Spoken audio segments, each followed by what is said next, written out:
और इस बीच गाजा में फंसे लोगों की मदद के लिए रूस की तरफ से भेजी गई राहत सामग्री की पहली खेप मिस्र पहुंच गई। रूस ने कुछ दिन पहले ही गाजा में फंसे लोगों की मदद का ऐलान किया था और उसने अपना वादा निभाते हुए मदद की पहली खेप मिस्र पहुंचा दी।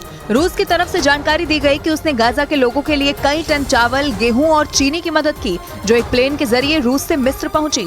वहां से सामने आए वीडियो में मिस्र के एक एयरपोर्ट पर मदद के सामान से भरा विमान खड़ा हुआ दिखाई दिया, जिससे एक एक कर कई बोरियां उतारी गई।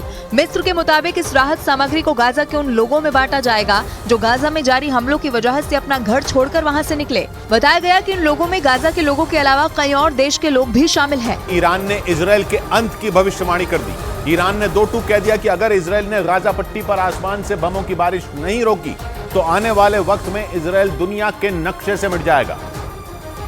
क्योंकि ईरान का दावा है कि गाजा पट्टी में मौजूद अस्पताल पर हुए हमले के बाद तमाम अरब और मुस्लिम देश इससे बुरी तरह चिढ़े हुए हैं, जो गाजा पट्टी पर हमले रोकने के लिए लगातार इजरायल पर दबाव बनाने के साथ उस पर पलटवार करने की धमकी तक दे रहे हैं। इसी वजह से ईरान ये दावा कर रहा है कि अगर इजरायल ने हमास के खिलाफ हमले नहीं रोके तो उसके खिलाफ अरब और मुस्लिम देश जंग का बिगुल बजा देंगे, और अगर ऐसा हुआ तो फिर इजरायल को दुनिया की कोई भी ताकत खत्म होने से नहीं बचा पाएगी।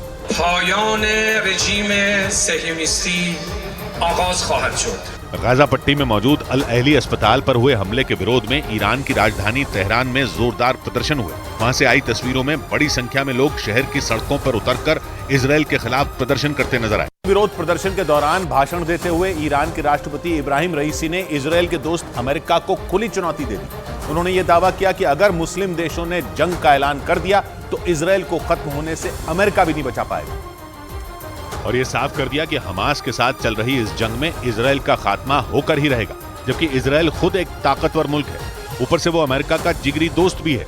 यही नहीं, हमास के हमले के बाद अमेरिका इजरायल की मदद के लिए भूमध्य सागर में 3 ताकतवर युद्धपोत तक तैनात कर चुका है। इसके अलावा लगातार अमेरिका से हथियारों से भरे विमान इजरायल भी पहुंच रहे हैं, और इसी वजह से ईरान ने अमेरिका के राष्ट्रपति बाइडेन को हत्यारा तक बता दिया, क्योंकि उसका आरोप है कि अमेरिका से मिले ताकतवर और घातक हथियारों का इस्तेमाल इजरायल गाजा पट्टी को तबाह करने के लिए कर रहा है, जिससे वहां हजारों की संख्या में लोग मारे जा रहे हैं। ईरान का यह भी आरोप है कि अमेरिका इजरायल की मदद करके जंग की आग में घी डालने का काम कर रहा है। और इस बीच गाजा के अल अहली अस्पताल में हुए हमले से जुड़ा एक वीडियो सामने आया, जिसमें उस अस्पताल की तरफ एक साथ कई रॉकेट आगे बढ़ते हुए दिखाई दिए। गाजा के इस अस्पताल में 2 दिन पहले भीषण हमला हुआ था और इसी हमले में कई बच्चों समेत सैकड़ों लोगों की मौत हो गई थी। इस घटना का जो वीडियो सामने आया उसमें एक साथ कई रॉकेट उस अस्पताल की तरफ बढ़ते हुए दिखाई दिए। 2 दिन पहले अल अहली अस्पताल में हुए उस हमले का आरोप हमास ने इजरायल पर लगाया था, जबकि इजरायल ने इसमें अपनी फौज का हाथ होने से साफ इनकार कर दिया था। साथ ही ये भी दावा किया गया कि गाजा से चलाए जा रहे किसी आतंकी संगठन की तरफ से दागे गए रॉकेट ने ही उस अस्पताल पर कहर बरपा दिया था। बताया गया कि ये वीडियो उसी अस्पताल के पास मौजूद एक इमारत में लगे सीसीटीवी कैमरे में रिकॉर्ड हो गया था, जिसमें आसमान में रॉकेट की बारिश होती हुई दिखाई दी। ईरान ने तीसरे विश्व युद्ध की धमकी तक दे दी, क्योंकि इस जंग में न तो हमास हार मानने के लिए तैयार है, न ही इजरायल पीछे हटने के लिए राजी है, और हर गुजरते दिन के साथ ये जंग भीषण और भयानक होती जा रही है।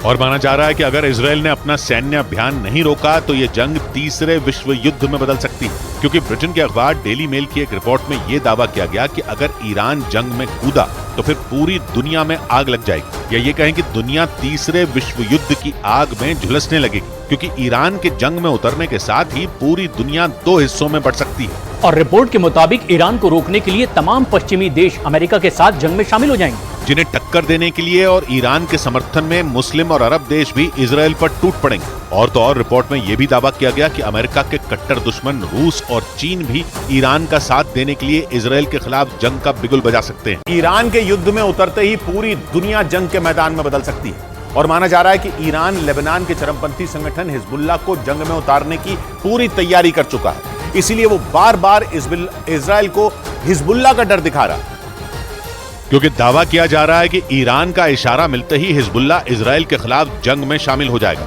उसका दावा है कि अगर हिजबुल्लाह ने जंग का मोर्चा खोला तो फिर इजरायल में भूकंप आ जाएगा और वहां ऐसी तबाही मचेगी जिसे इजरायल तो क्या अमेरिका भी रोक नहीं पाएगा, क्योंकि हिजबुल्लाह एक ऐसा चरमपंथी संगठन है जिसकी ताकत हमास से कई गुना ज्यादा है।